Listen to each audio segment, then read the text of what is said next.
Bonsoir. Comment nous est tout fanatique yo? Et bien c'est que nos frères, nous c'est petits frères, nous qui venons avec bagay pour nous aujourd'hui. Nous connaissons qui joue qui date zanmim, qui c'est 11 novembre zanmim, et bien nous venons avec l'autre probabilité pour nous zanmim qui est capable de faire miracle. Et bien nous tout point carreau pour nous zanmim mettre bon côté pour capable prendre notre temps parce que dès qu'on finit par un bagay, nous pas pour tomber sur les encore zanmim. Nous toujours zanmim pas oublier abonner avec channel la zanmim sans façon n'importe jour n'importe l'heure.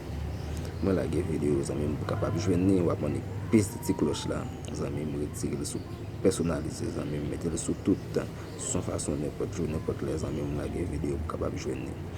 Et bien zanmim c'est jamais habitué nous déjà pas venir pour nous rester zanmim c'est pour le caliente frère des zanmim côté pour nos zanmim. Premier boule là qui c'est 23 32 zanmim son boule zanmim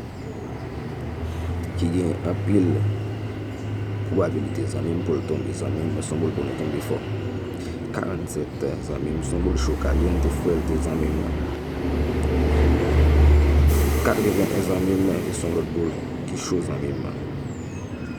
n'a dit aux zanmim depuis film ba ou pas pour tourner sur les zanmim mettez carreau devant avec nous zanmim pour capable prendre notre zanmim sous pas attendre nous zanmim pas qu'on a fait aux zanmim et sous pas attendre nous zanmim et on regarder nous zanmim sous pas regarder mais on attendre quand même zanmim et bien n'a dit 08 80 zanmim et bien nous tourner back avec grand boule ça zanmim qui a fait un peu le miracle zanmim pour aujourd'hui nous connaît qui 11 dans la zanmim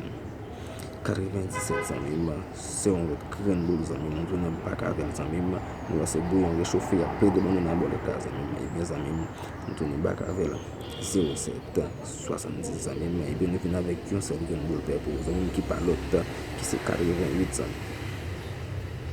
et bien zanmim n'a dit aux zanmim qui j'en collé aux zanmim c'est 23 47 et 81 23 47 81